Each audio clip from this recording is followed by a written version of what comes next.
Estamos de volta com o programa Você Pode Ser Feliz aqui pela Rede Século XXI, conversando com você sobre missa, participação, postura dentro deste espaço sagrado, como a nossa convidada Célia disse, esse espaço onde nós temos que nos sentir como irmãos, como assembleia, participando de fato intimamente desse mistério de Jesus nas nossas santas missas.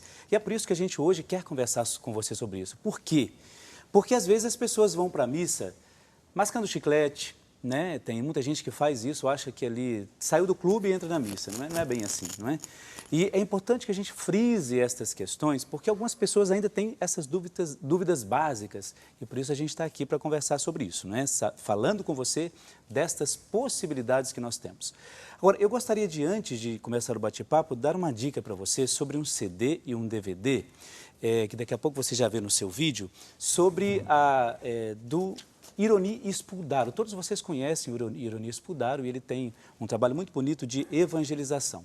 Então, este CD e DVD de São Miguel Arcanjo, nós apresentamos para você, como você vê no seu vídeo, é um lançamento exclusivo. Você encontrará neste CD e DVD momentos de pregação e oração que o levarão a clamar pela intercessão de São Miguel Arcanjo junto com Deus Pai pelas suas causas impossíveis. Aquelas orações que a gente já conhece, né? A gente já sabe. São Miguel que está no combate e oração por nós, que somos filhos de Deus e que vivemos neste mundo e lutamos por uma sociedade mais justa. Então, é uma dica que a gente dá para você. Você pode adquirir como presente de Natal, para você, para os seus familiares, para você ouvir na sua casa, para você ver na sua casa. Então, ligue para cá, 0 operadora 19 3871 9600. Ou então, se você puder acessar o nosso portal, rs21.com.br, lá você nas abas, no menu, você vai encontrar lá a dica 21 e lá você tem também outros produtos, não só este, mas hoje a nossa dica é este, CD e DVD São Miguel Arcanjo, de uma maneira muito especial, falado e apresentado pelo Ironi Spuldaro. É uma boa dica para o seu Natal, tá bom? Muito bem, então quando a gente está falando de missa, uma das coisas que intriga muito, porque nós como padre, nós podemos falar, fazer alguma exortação às pessoas que estão ali.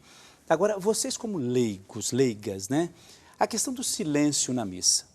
Como é que vocês percebem, como é que vocês poderiam nos ajudar a entender essa questão do silêncio? É importante? Desde que momento a gente precisa viver esse silêncio na missa? Como que é isso? O silêncio é muito importante, embora às vezes pareça que para que silêncio? Mas em todos os momentos, um instante de silêncio é importante. Por quê? Porque nós fazemos o ato penitencial, pedimos perdão a Deus no ato penitencial e após, então, ficamos um pouquinho em silêncio para nos colocarmos, para estarmos junto nessa reconciliação. Também na oração do dia, que é a oração chamada também oração da coleta, onde nós colocamos todos os nossos pedidos, os nossos agradecimentos, tudo que vem no nosso coração naquela celebração que estamos participando. Então, um momentinho, vamos pensar. O silêncio também é muito favorável porque nós vivemos numa vida muito agitada. Nós somos bombardeados pelo ruído dos carros, ruído Exatamente isso. Da cidade toda. Então, nós estamos bombardeados. Como é bom se a gente conseguir fazer um momento de silêncio nesse instante que nós estamos em tanto contato com Deus e com o Senhor e com Jesus. Agora, esse silêncio ele tem que ser feito desde o início, né? Desde o início. Isso que eu pensei, acrescentando o que a Célia falou, a gente, assim, ao sair de casa, a gente já tem que ir preparado para a Santa Missa, né? Então, chegando na igreja, tem que ter esse momento para você parar, você ajoelha, se entrega a Deus, faz a sua oração. Graças a Deus, hoje nós temos a equipe de canto que tem nos ajudado nesse momento. Por exemplo, antes da missa, então, você tem aquele mantra que é cantado de uma forma mais tranquila, mais serena. Então, as pessoas podem ter seu momento ali de agradecer pelo que, como eu disse, pela semana que passou e pedir e assim se entregar mesmo para aquele momento da Santa Missa. Então, já logo no começo da missa, a gente tem essa oportunidade de já viver esse silêncio. E isso, com certeza, reflete na celebração toda. Por isso que a gente fala de chegar atrasado é um grande problema na missa, não é? Problema. Aliás, quando a gente chega atrasado, a gente tem que tomar cuidado do seguinte. Mas existe uma lenda, um mito que diz assim, eu posso chegar até o Evangelho que aí eu posso comungar. Isso é mentira, isso é invenção, não sei de quem que inventou isso, não é? A missa, como a Elis disse muitíssimo bem, ela começa desde quando você sai da sua casa. Aliás, quando você pensa em ir à Santa Missa, você já vai preparando o seu coração para este momento, porque é a espiritualidade, é um momento importante. Quando a gente vai para uma festa, alguma coisa assim, a pessoa sempre chega muito antes. Por que na missa tem que chegar atrasado? Tem que chegar atrasado. Aí, quando você chega atrasado, o que acontece? Você atrapalha quem está ali dentro, porque você vai procurar lugar para sentar. Você atrapalha o padre que está lá em cima, que vê quem chega, quem não chega. Não tem como, você está olhando para frente, você tem que ver quem está chegando ali, não é? Você atrapalha a concentração das pessoas e você não reza bem. Não reza. A missa, ela falta um pedaço. Então, missa tem que chegar desde o início, como você disse. Já se preparando, depois de você preparar, aí sim, normalmente nas liturgias preparam um breve comentário para sintonizar do que nós vamos celebrar, e aí você começa já com o canto de entrada, o padre entrando na procissão com a equipe. Então isso já é o começo da missa, é muito importante que você participe desde o início, para que até o final da missa você consiga viver esse momento e celebrar esse mistério, né? Porque eu acho que a pessoa sai mais completa, não é? Quando você participa de todo momento, você sai completo dali, revigorado, como a Célia tinha dito, renovado, não é? Isso é importantíssimo. Sim, sim. Agora, o silêncio não é só nesse momento da missa, de entrada, a Célia falou da oração da coleta. Qual outro momento vocês acham que seria importante a pessoa, de fato, silenciar? Né, fazer um momento de oração, porque às vezes a missa ela se perde um pouco, e as pessoas às vezes não sabem o que fazer. Quais outros momentos a gente poderia dizer às pessoas, olha, ali é silêncio que precisa ser feito? Nós temos procurado bastante, por exemplo, nesse tempo do Advento, que é um tempo mais de espera, de preparação. Por exemplo, na nossa comunidade nós temos feito isso, como a Célia comentou sobre o ato penitencial, a gente está resgatando algumas coisas. O ato penitencial, por exemplo, fazer a oração do confesso, que é uma coisa que está se perdendo. A gente canta tanto, se canta e canta, e às vezes a oração que a gente fazia antigamente, a gente está perdendo. Não tão antigamente para mim, né? Mas assim... para todos nós, né? Porque a igreja tem 2000 anos, né? Então...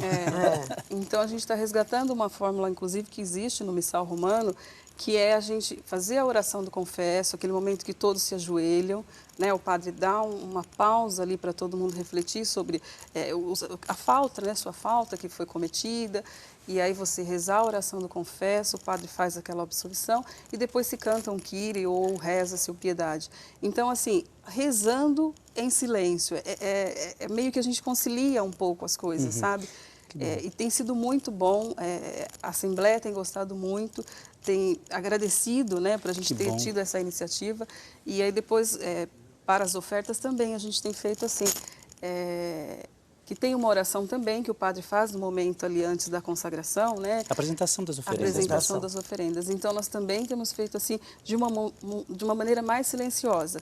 Então, o padre reza, depois nós cantamos só um Bendito seja Deus para sempre, depois o padre reza novamente apresentando o vinho, né, que vai se transformar no sangue de Cristo. E, então, assim, tem sido uns momentos que a gente tem acrescentado na celebração que faz muita diferença. Para quem está participando, a gente percebe, além do Advento ser esse tempo de espera, um tempo mais tranquilo, e esse momento de silêncio que é muito importante para nós. Né? Após a comunhão, por exemplo, depois da comunhão, você tem aquele momento de entregar mesmo, porque você acabou de comungar o corpo e o sangue de Cristo. Não é qualquer então, coisa, assim, não é qualquer coisa. Não é qualquer coisa, é a vida da gente que está ali, não é? É muito sublime, né? Então, a gente precisa mesmo ter esse momento de interiorização para essa entrega acontecer. Então, tem sido muito bom mesmo. Que bom.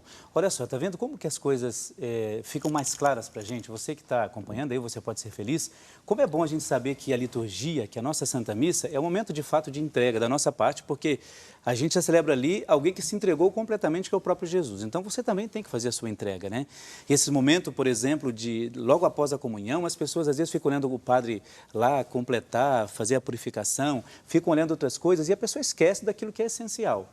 Que é essencial não, que é um dos momentos importantes depois do essencial, que é receber Jesus, não é? Rezar, colocar-se diante de Deus. Os bispos têm insistido muito nisso. Às vezes nós estamos tentando fazer isso de uma maneira muito simples, estamos conseguindo. E olha só, as pessoas gostam disso. precisam disso. Quando fica uma coisa muito tumultuada, aquela missa que faz uma coisa, faz outra, uma missa de fazer coisas e não de celebrar aquilo que está ali, complica muito a nossa vida. Isso é uma coisa que a gente aprendeu bastante com o Padre Michel, que ele trabalha muito esse espaço sagrado. O Padre Michel é missionário do Sagrado Coração, né, que são os padres da congregação lá do santuário, e ele fala sempre isso, uma frase que sempre marcou para mim, que é isso: o menos é mais. Então, quanto menos simbologia que a gente vai acrescentando, porque a gente vai, né, animando e vai colocando isso, e entra aquilo, e sai isso. Não, o menos é mais. Exato. Então, quanto mais a gente faz esse momento para que a pessoa consiga se entregar, porque como a Célia disse, de fato é verdade, a nossa vida é uma correria, a gente, o dia todo, muitas vezes durante o dia a gente nem consegue parar para fazer oração, às vezes você no final do dia já está cansado, você começa a rezar, dorme. Então, a missa de fato é esse momento de entrega. Que bom. Então, precisa de fato ter mesmo completo isso, sabe? Desde o início até o final, para a gente sair transformado. A gente entra na missa de uma maneira e sai da missa diferente. Que bom. É uma sensação muito boa. Que bom. Está vendo só? A liturgia é tudo aquilo que nos coloca de uma maneira bem plena diante de Jesus, no mistério que a gente celebra. E eu acho isso muito bonito. Por isso que é importante, a gente trouxe aqui essas duas pessoas, duas leigas que colaboram na equipe de liturgia, e é importante a gente ter esta outra referência, porque quando só o padre fala sobre isso, a gente tem essa ideia assim, bom, então ali está toda a verdade, não precisa de ninguém se preocupar mais com isso, mas é importante que o leigo fale, dê o seu testemunho, demonstre aquilo que ele acredita, aquilo que ele pensa, não é? Para isso nós temos, eu acho que nós temos mais um VT agora, não temos? Pode ser o VT? De uma agente pastoral. Então, lembra que nós vimos o primeiro VT da Madalena falando sobre a questão da liturgia, do ministério da Eucaristia. Nós temos agora o mesmo VT, aliás, o mesmo VT. A Jucimara falando também do seu ministério, daquilo que ela apresenta, no mesmo lugar, mas o seu testemunho enquanto leigo. A leiga, acompanhe comigo. Meu nome é Jucimara e eu sou agente de pastoral da Paróquia São José de Campinas. O leigo dentro da igreja, acho que a primeira coisa é o testemunho, né, que a gente dá na família, no trabalho, na escola, né, para quem ainda está estudando. Mas é com a sua vida que você vai mostrar aquilo que você acredita, né, a sua fé. Então, acho que o leigo, o primeiro passo dele, né, a coisa mais importante é o testemunho dentro da sua própria vida. E depois o serviço.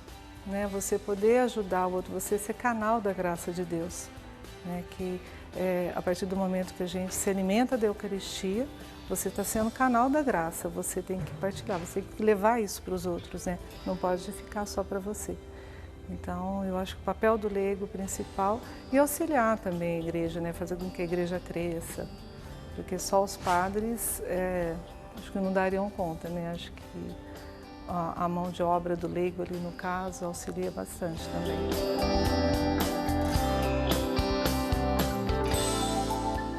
Eu acredito que cada serviço que a gente presta é um ministério, é dom.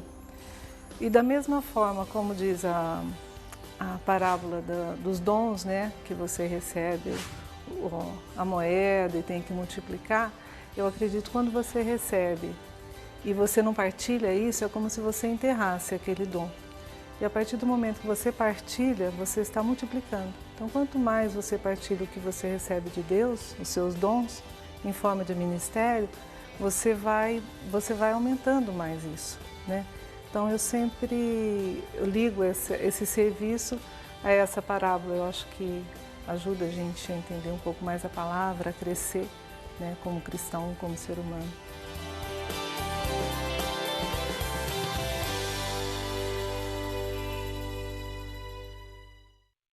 Olha só, viu que bonito, que testemunho interessante da Madalena e da Jucimara. A gente até aproveita para mandar um grande abraço a todas as pessoas, as duas de uma maneira muito especial, que apresentaram, deram seu testemunho, viu que a relação que ela fez com os dons, os talentos que a gente tem, a gente não pode ser omisso diante disso. Então a gente aproveita, aqui toda a equipe do Você Pode Ser Feliz, um grande abraço a todos os leigos e leigas que de fato colaboram e fazem acontecer a igreja, a partir do seu testemunho, a partir da sua vida. Não tem coisa melhor no mundo do que você participar de uma igreja, de uma comunidade, onde os leigos de fato sabem o seu papel, reconhecem o seu papel e se valorizam, junto com o padre não mais e não menos, fazendo com que o reino de Deus aconteça. Isso é muito bonito, não é? Verdade. Muito bem, a gente vai aproveitar agora esse final de bloco para ler um pouco as intenções. São várias intenções que nós temos, vários pedidos, várias orações que as pessoas apresentam e querem que a gente reze e coloque aqui aos pés da Sagrada Família. Por exemplo, desculpem, a Maria Raquel Bastos, ela é de Nova Resende, lá em Minas Gerais. Ela pede por ela mesma para que consiga passar na autoescola. Às vezes é difícil mesmo, viu? Então a gente apresenta aqui o pedido dela. A Maria Helena Silva, de Itatiaia, no Rio de Janeiro, também. Ela pede pela saúde, cura de Rebeca Leal, pela saúde e da visão dela mesma. A Andressa Araújo Sebastião, de Piracicaba, São Paulo, pede por ela mesma, por Sebastião, Vani, Amanda, também por Adriedson e por Anderson. Também Maria Aparecida de Oliveira Pereira, de Petrolândia, lá em Pernambuco, pede oração por ela mesma, por sua saúde e paz, e diz aqui por uma causa especial. Claro, vamos apresentar aqui todos os seus pedidos. A Maria Edir Ruzino da Silva, ela é de Tubarão, lá em Santa Catarina. Ela pede oração por ela mesma. Também ela coloca aqui a cirurgia de Otília Machado Rufino, que ela irá fazer no dia 17 de dezembro. Então vamos também colocar por essa cirurgia da nossa irmã. A Catarina de Fátima Almeida, de Igaraçu do Tietê, em São Paulo, pede pela recuperação da saúde do seu esposo e também outros pedidos que ela apresenta aqui. A Maria Aparecida de Oliveira, de Campinas, interior de São Paulo, aqui próximo de nós, também faz os seus pedidos de oração. A Maria da Glória Ferreira, de Volta Redonda, lá no Rio de Janeiro. Também a Jucimara Aparecida Correia Ribeiro, de Conchal, no interior de São Paulo. Temos também aqui dois novos sócios, aliás, duas novas sócias, aliás. A nova sócia Vanilda Inês Lázaro Alves, ela é de Tapiratiba, interior de São Paulo. Muito obrigado, Vanilda, por você acreditar nesse projeto de evangelização que todos nós temos aqui e ter se tornado nova sócia. O Pedro Alberti, lá de Planalto, no Rio Grande do Sul, também tornou-se um novo sócio. Vocês dois estão concorrendo, junto com os outros, a imagem do Menino Jesus, que nós falamos no início do nosso bloco hoje, e quem sabe no final do programa você não receba aí na sua casa estas duas imagens. Muito bem, nós vamos continuar o nosso programa, vamos para um breve intervalo, daqui a pouco a gente já volta, conversando sobre essa questão de liturgia, apresentando também algumas outras dicas que eu tenho aqui para você de Natal, sobre a nossa campanha de Natal, Livre Louvemos ao Senhor, vamos explicar um pouco mais sobre isso. A gente volta daqui a pouco, é um instantezinho só. Até mais.